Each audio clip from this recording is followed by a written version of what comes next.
ሰላም ውድ የቻናላችን ቤተሰቦች በዛሬ ቪዲዮአችን ከአንድ ቀን በኋላ ሊስት የሚደረገው ስለ ቶማርኬት እንመለከታለን። እንዲሁም አዲስ የጨመሩትም ታስኮች አሉ ስለሱም እንመለከታለን። ሌላው ሰሞኑን ሜጀር ስታር ላይ የተጨመረው አቺቭመንት የሚለው እንደ ግዴታ እየቆጠራችሁት ነው ስለሱም የምንመለከት ይሆናል።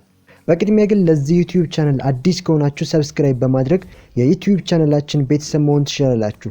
ቀጥታ ወደ ዛሬው መረጃችን እናልፋለን። ቶማርኬት ሊስት የሚደረገው ኦክቶበር 31 ነው። ሊስት የሚደረገው ከአንድ ቀን በኋላ ማለት ነው። የሚያስፈልጓችሁ ነገሮች አራት ናቸው። የመጀመሪያው የቶማርኬትን ኢሞጅ ቴሌግራም ዩዘር ኔማችሁ ጋር አታች ማድረግ ይኖርባችኋል ማለት ነው።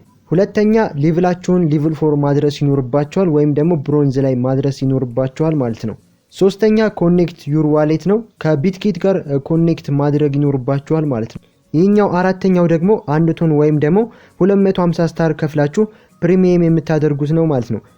ግዴታ አይደለም፣ እዚህ ጋር እንደምትመለከቱት ኦፕሽናል ነው የሚለው ማለት ነው። ነገር ግን ይህንን ስላደረጋችሁ የምታገኙት ጥቅሞች አሉ። ሊስት በሚደረግ ሰዓት የተሻለ ቶክን ታገኛላችሁ ማለት ነው። ወደ ሁለተኛው ሜጀር ስታር ላይ የመጣው አቺቭመንት ያን ያክል አሳሳቢ ወይም ደግሞ ግዴታ ነው አላሉም ማለት ነው። በየቀኑ 10 ሰው ኢንቫይት ማድረግ አለብን።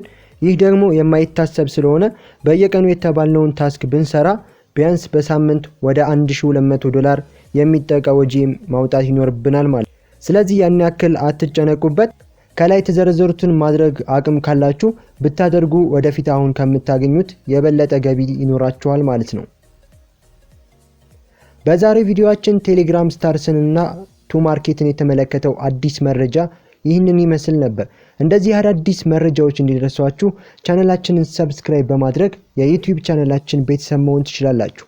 በሌላ ቪዲዮዎች እስከምንገናኝ ድረስ ይመቻችሁ።